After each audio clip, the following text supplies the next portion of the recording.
Hola, soy Sebastián Merallo. Voy a leer un capítulo que escribí para el libro Maestras Argentinas.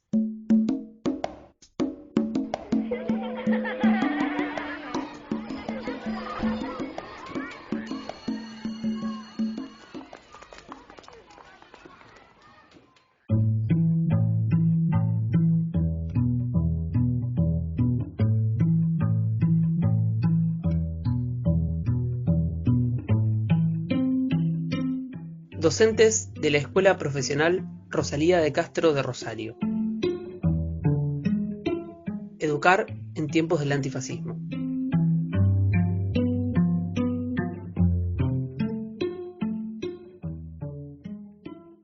En los libros podemos refugiar nuestros sueños para que no se mueran de frío.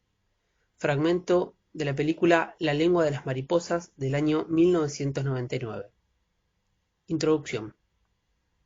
La frase que encabeza esta introducción pertenece al guión del protagonista en la película del español José Luis Cuerda La lengua de las mariposas, basada en la novela ¿Qué me querés, amor?, del escritor Manuel Rivas, que narra la historia de un maestro y un estudiante en un pequeño pueblo de Galicia al momento de la Guerra Civil Española, que tuvo lugar entre 1936 y 1939.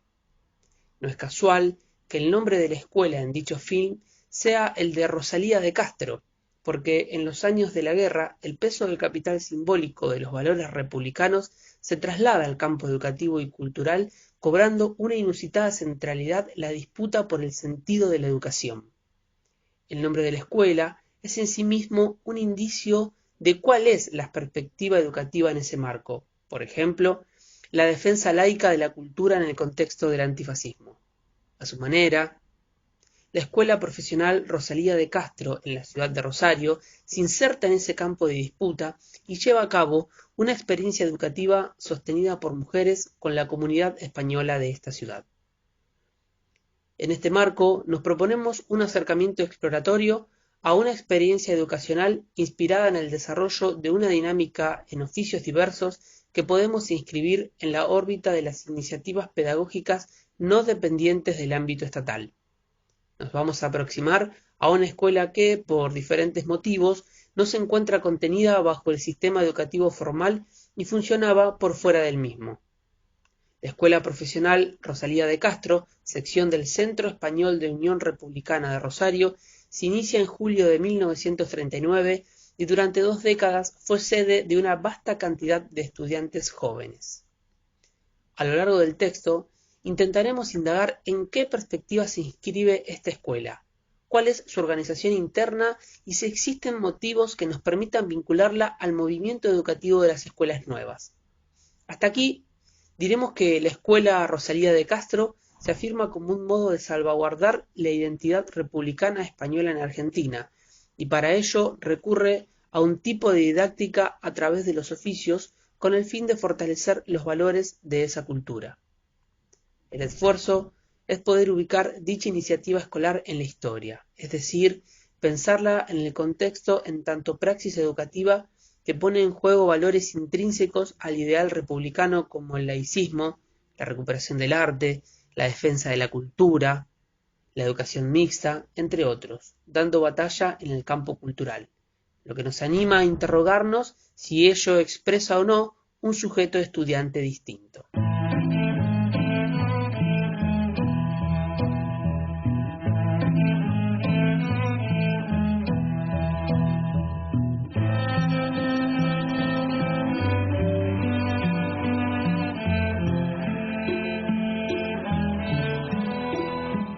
Periodo de entreguerras.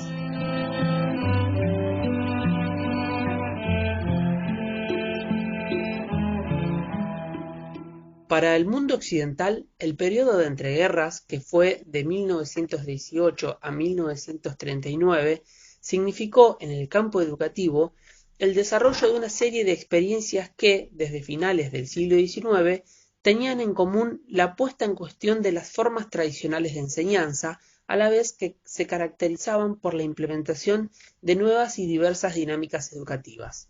No es casual que en este periodo se lleven a cabo propuestas que ponen en el centro del hecho pedagógico al sujeto estudiante.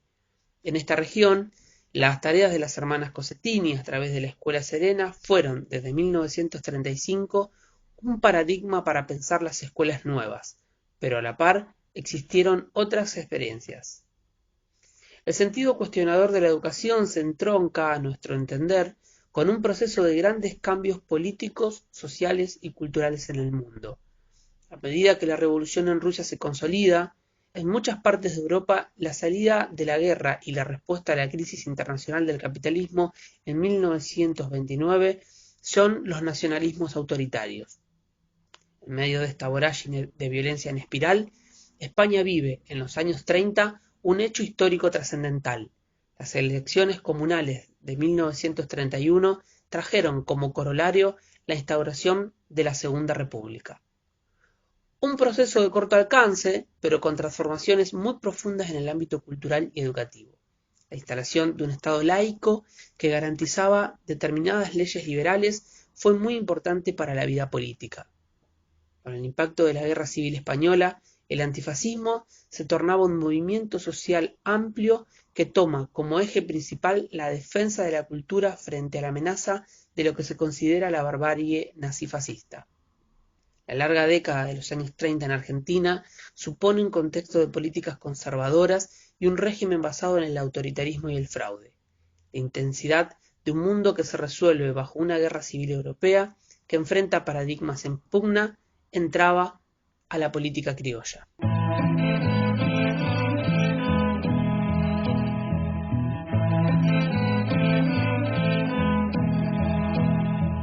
El drama del antifascismo en la vida local.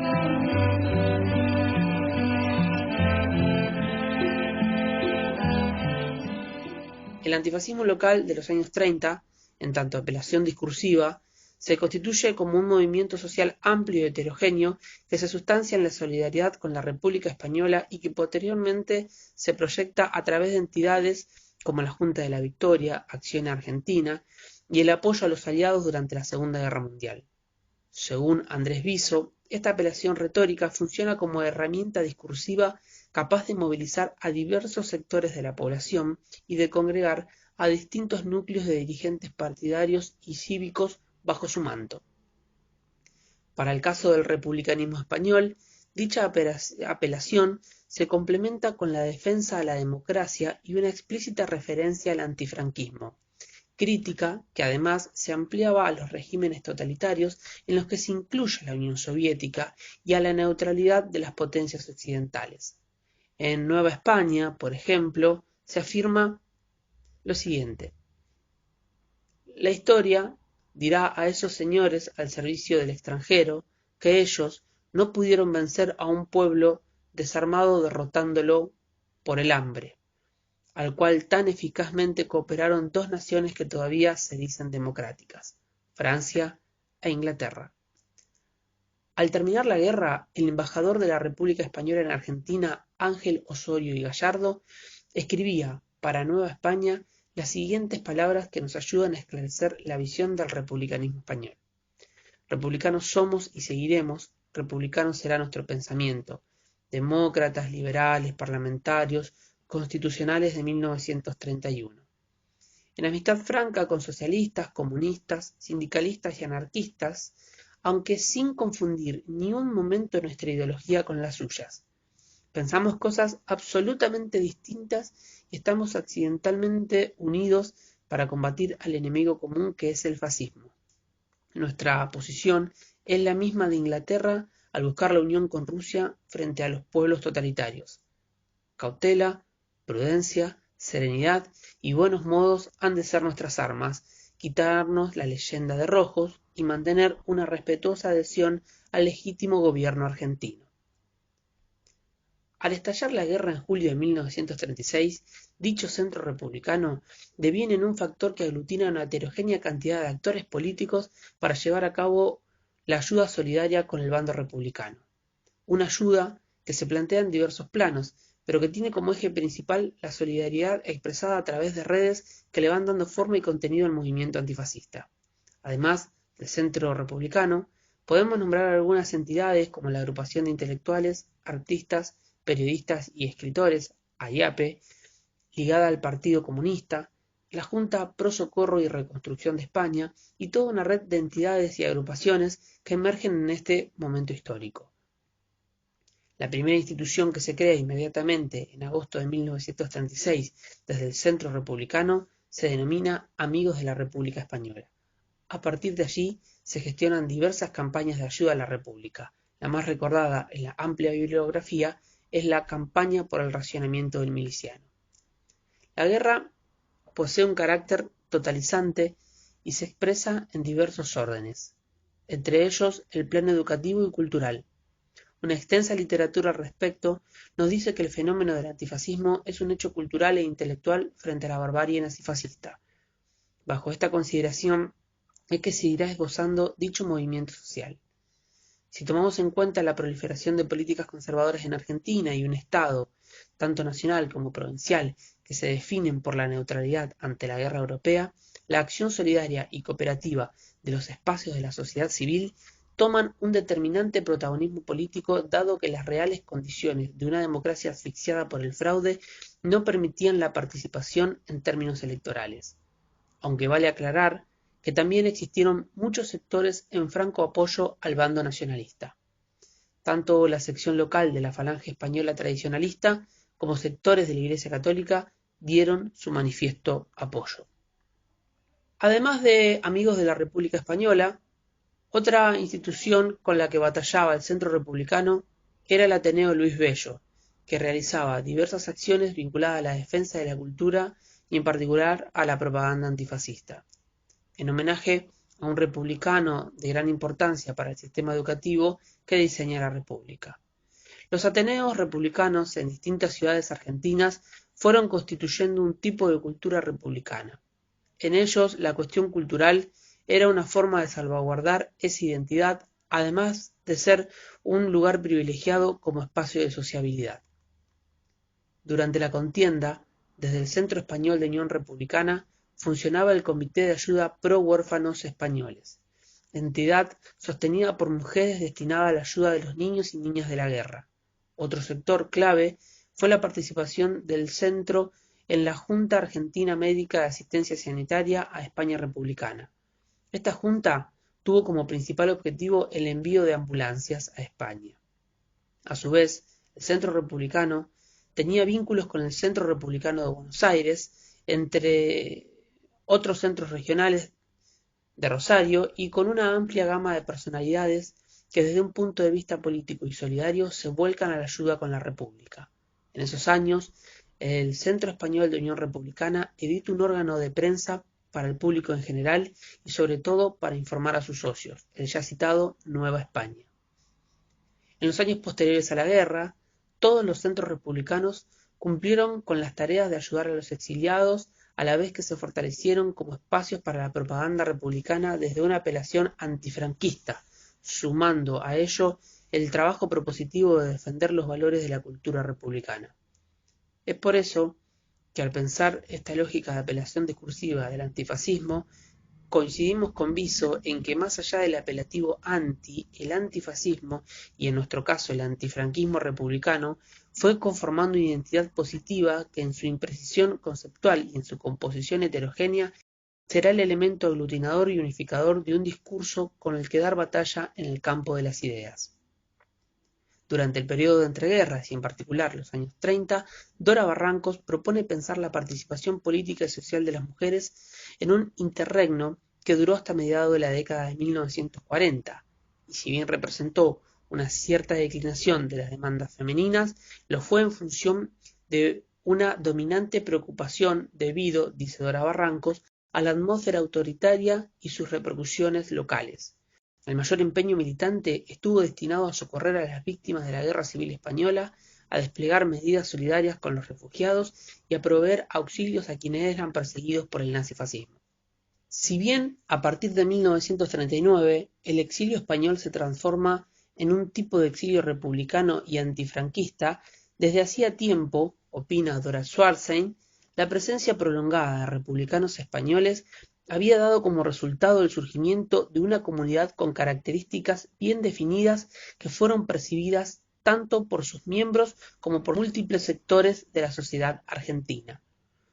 En ese marco, una vez finalizada la guerra y acompañando la creación de instituciones locales que se abocan al sostenimiento de dichos valores, como la defensa de la cultura y en particular la ayuda a los refugiados y exiliados españoles, se crea la Escuela Profesional Rosalía de Castro como una sección más del Centro Español de Unión Republicana de Rosario.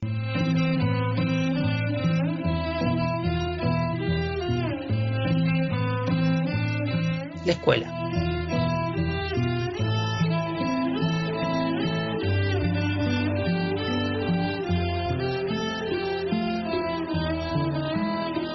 La escuela se funda el 1 de julio de 1939 como una sección del Centro Republicano y tendrá un funcionamiento regular a través de una serie de cursos de oficios en la sede del mismo centro ubicado en calle San Lorenzo 1053. Más allá del momento adverso por la derrota de la Guerra Civil en España y el avance del fascismo en Europa, en el órgano oficial de prensa y en diferentes discursos se difunde un fuerte optimismo por parte de sus integrantes. Nueva España publica: a pesar del avasallamiento de nuestra patria y de la pérdida de nuestra república por las fuerzas de la invasión extranjera, los españoles y simpatizantes a nuestra causa republicana residentes en Rosario no han podido ser dominados por el pesimismo. Para 1940, la comisión directiva destaca su labor cultural y de acción solidaria.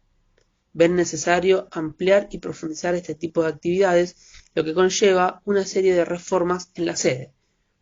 Se pensó en dotar a nuestro centro de los medios necesarios para que se pudiese llevar a cabo un plan de expansión cultural y de instrucción profesional y artística, dice Nueva España en 1940. Con una suma de 267 pesos con 95 centavos, remodelan internamente el edificio y el salón de actos queda exclusivamente para el Ateneo Luis Bello y la escuela. En todo momento se remarca la enorme voluntad de sus socios que llevan adelante tareas solidarias.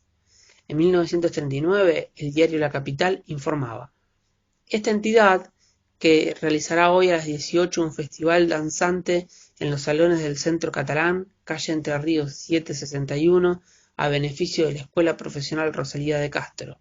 Un buen conjunto orquestal amenizará la fiesta que nos ocupa.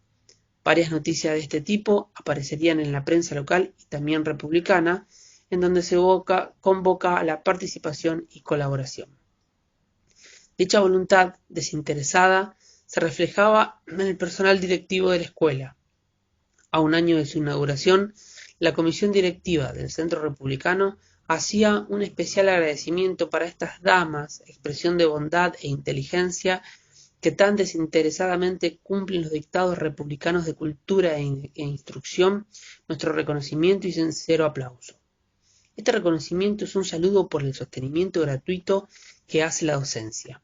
En este punto, más allá de pensarnos hoy como trabajadores y trabajadoras de la educación, si bien en este caso prima el voluntarismo o la vocación docente, destacamos que la Escuela Rosalía de Castro forma parte de la dinámica militante que desde 1936 se pone en marcha a través de diversos dispositivos de ayuda. Dispositivos que van constituyendo redes de participación en un contexto represivo y autoritario. De allí el valor político de fundar una escuela con estas características. Otro aspecto central de esta institución educativa es el predominio de mujeres llevando a cabo todas las tareas, tanto institucionales como docentes, en el marco de una estrecha restricción para la participación política y sobre todo para las mujeres. El activismo social a partir de los sucesos españoles le otorga a muchas de ellas un rol protagónico en la organización de estos espacios de ayuda. La prensa local refleja que algunas de las actividades se centraban en tareas que eran consideradas netamente femeninas, como la costura, la ayuda a niños y niñas de la guerra a través del Comité Pro Huérfanos, las muestras de muñecas, las tareas educativas, entre otras. Claro que no son las únicas, pero en estas hay una clara hegemonía de las mujeres. bajo la dirección de Josefina P. de Pujol. El personal está compuesto por Joaquina Santaolalla como regente, Vicenta Cavero, secretaria, Mercedes Olivela, tesorera, Victoria de Batlle, Emma de Leone, María Luisa Condis, Mari Castro, Paquita Martín, Rosarito Cavero, Ángeles Batlle, Elvira Zorrilla y Aurelio Sánchez como parte del personal docente. Durante el desarrollo de la guerra en España, estas mujeres se vinculan al centro a partir del Comité Pro Huérfanos. Una de las problemáticas más urgentes de la confrontación fueron los niños y las niñas de la guerra. A medida que el final se acerca, estas organizaciones se abocan al auxilio a refugiados y exiliados. Por esto, nos llama la atención la urgencia con que se funda la escuela en julio de 1939. De haber arribado a Rosario niños y niñas de la guerra, sin dudas el Centro Español de Unión Republicana era uno de los lugares a donde acudir. Al celebrarse el año de funcionamiento de la escuela, el órgano del Centro Republicano de Buenos Aires le dedica una crónica a modo de balance y explicación. En ella se dice: al cesar la guerra en el suelo español, se pudo creer que había concluido la ejemplar misión de aliento y ayuda. No podía caber este pensamiento. Desaparecido el combatiente, quedaba algo más elevado: el espíritu hispano, oprimido, perseguido en su patria, desperdigado en el exilio. Más adelante, en la extensa nota, se afirma que a ese espíritu se ofreció el esfuerzo del Centro Republicano de Rosario, plasmado en una admirable realidad en la Escuela Profesional Rosalía de Castro. El compromiso militante del propio Centro Republicano también se refleja en la amplia agenda de actividades que desde el Ateneo Luis Bello se realizaban, lo que ubicamos como un tipo de continuidad con el periodo anterior: charlas, representaciones de obras teatrales de Alejandro Casona, conferencias y conciertos son algunas de las tantas actividades que se publican en la prensa rosarina. El mundo artístico, musical e intelectual tiene en este espacio un lugar en el cual poder expresar y desarrollar sus virtudes. En 1939, las conferencias tienen un contenido dedicado a la guerra. La guerra en relación al niño, de Ángela Gallardo de Agüero; Grandeza y miseria de Luis Bello, por Francisco Madrid; Educación de la juventud, por Avelino Gutiérrez; Aspectos de la guerra en España, por Ana Piacenza; Racismo y biología, por Simón Neuchelotz. Es un espacio para la cultura que, si bien republicanamente español, empalma con una lógica discursiva de apelación antifascista. La escuela complejiza aún más dicha lógica porque lleva a la práctica y a la experiencia educativa en oficios una visión del mundo. Para 1941, desde el Ateneo, se atenúa el tema de la referencia a la guerra y se organiza un ciclo de conferencias llamado Rosario 1941.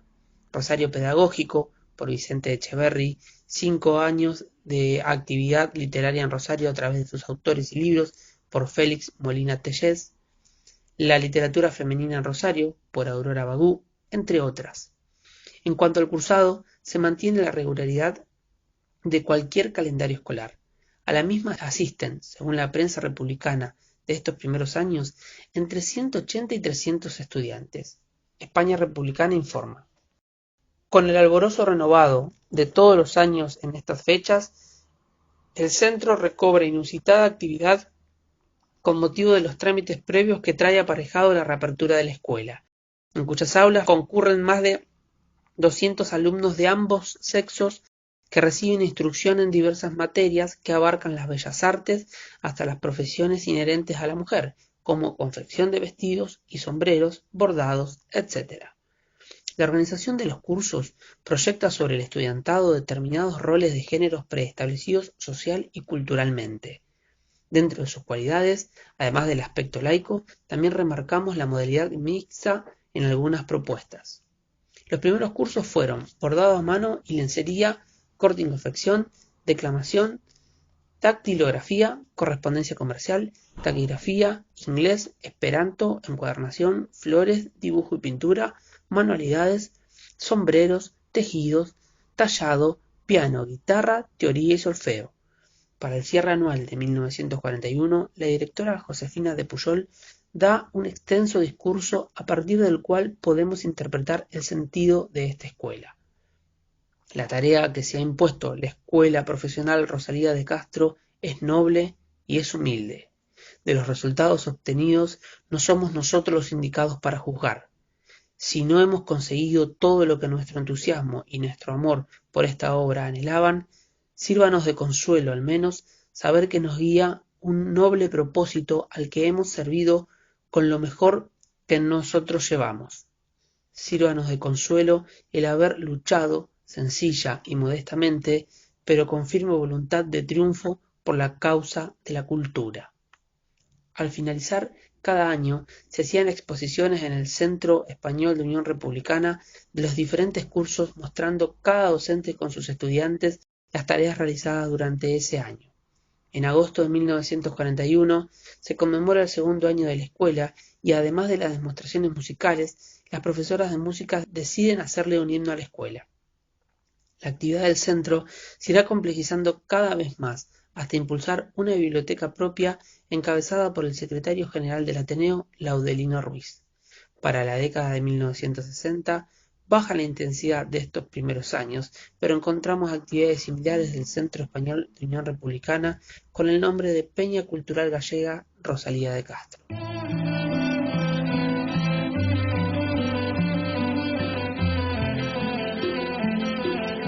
Educar en tiempos antifascistas. Como vimos, el antifascismo en tanto apelación puede orientarse sobre distintos esquemas discursivos, pero como movimiento social local se expande en el contexto de los años 30. Si para fundamentar la importancia y el sentido que tiene la Escuela Rosalía de Castro tomamos en este breve recorrido la vocación militante y con ella la participación de las mujeres, la mirada republicana y antiautoritaria de su matriz educativa con el eje puesto en la causa de la cultura y la centralidad de sus educandos, deberíamos también pensarla en el proceso identitario que la comunidad española de republicana fue desarrollando incluso más allá del propio exilio. La participación de las mujeres en el heterogéneo campo del antifascismo no era nueva con la Guerra Civil Española, sino que la misma formaba parte de un contexto autoritario en el que las demandas más acuciantes estuvieron determinadas por la urgencia de la guerra. Dora Schwartzheim estableció que no existían escuelas de la comunidad española republicana y que en su mayoría, por tratarse de intelectuales y profesionales, los republicanos españoles optaron por las escuelas públicas para sus hijos. Si bien la Escuela Rosalía de Castro no pertenece al sistema educativo formal, en este caso la ausencia de una impronta estatal se afirma en que el Estado en toda su complejidad está dando una lucha en el campo cultural y educativo. De allí el valor de afirmar en todos los discursos la impronta voluntaria como una especie de cruzada en pos de la cultura y la educación, un debate que necesariamente se traslada al interior de este campo. Como en todo objeto de investigación, lo importante de las fuentes es lo que muchas veces éstas no dicen.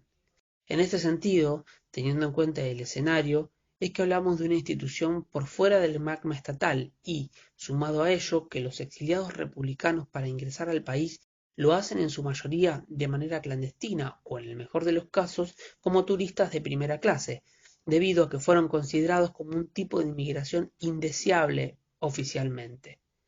Además, el centro republicano, para diferenciarse de comunistas y anarquistas, nos lleva adelante una retórica de confrontación abierta con los gobiernos. A modo de conjetura, podríamos pensar que de haber arribado niños y niñas de la guerra, la escuela hubiera sido un espacio para su contención. Será necesario indagar en este aspecto.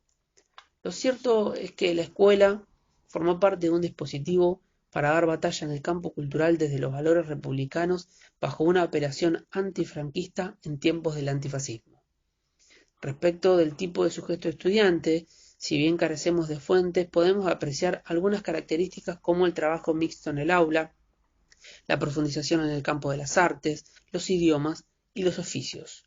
No hay una lectura crítica de los roles de género, más bien una afirmación de los mismos. Más allá de representar un espacio por fuera de la educación formal y tradicional, es cuanto menos difícil afirmar que se trataba de un tipo de escuela nueva. Más bien diríamos que nos encontramos con la defensa de una tradición, la identidad de la cultura republicana española en este escenario contextual. Un claro ejemplo es la centralidad de las celebraciones conmemorativas en relación al 14 de abril en referencia a la Segunda República Española, el 15 de julio en relación al fallecimiento de Rosalía de Castro y el 12 de octubre en consideración al denominado Día de la Raza. Todo ello como afirmación de la tradición republicana y española. Como muchas otras ciudades, Rosario tuvo una importante población española desde fines del siglo XIX. La proliferación de entidades y de centros regionales así lo indican. La enorme cantidad de inmigrantes dejan como herencia, además de costumbres y valores culturales e intelectuales, un arraigo algo más telúrico a través del espacio público. Tanto es así que en el interior del Parque Independencia, la Fuente de los Españoles, desde 1929, conserva su impronta hispánica. Pero desde el frente, por el Boulevard Oroño, puede apreciarse en una plazoleta del mismo parque el busto de Rosalía de Castro que desde lejos pareciera observar, bajo una mirada atenta, esa otra España, como una metáfora de lo que significa esta escritora para los valores y la cultura republicana. Quizás la experiencia de la escuela no tuvo la relevancia de otras instituciones educativas de esta ciudad, pero el contexto de su fundación y sus labores ponen al descubierto muchos aspectos que le otorgan importancia, entre ellos el de educar en tiempos del antifascismo bajo un activismo comprometido y de los valores culturales laicos de la República. Si pensamos que muchos gobiernos autoritarios y dictatoriales han hecho de la educación un campo de disputa para imponer sus visiones hegemónicas, vamos a cerrar este artículo fundamentando que el sentido de la creación de espacios educativos en tiempos de guerra guarda la misma metáfora con que iniciamos. Son lugares en donde podemos refugiar nuestros sueños para que estos no mueran.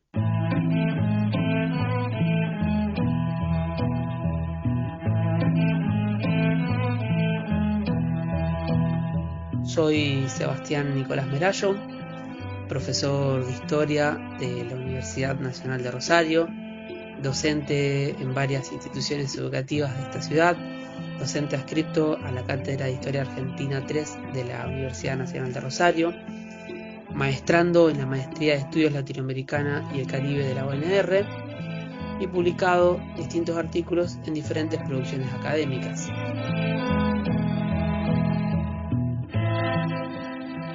Bueno, espero que hayan disfrutado de la lectura. Un saludo.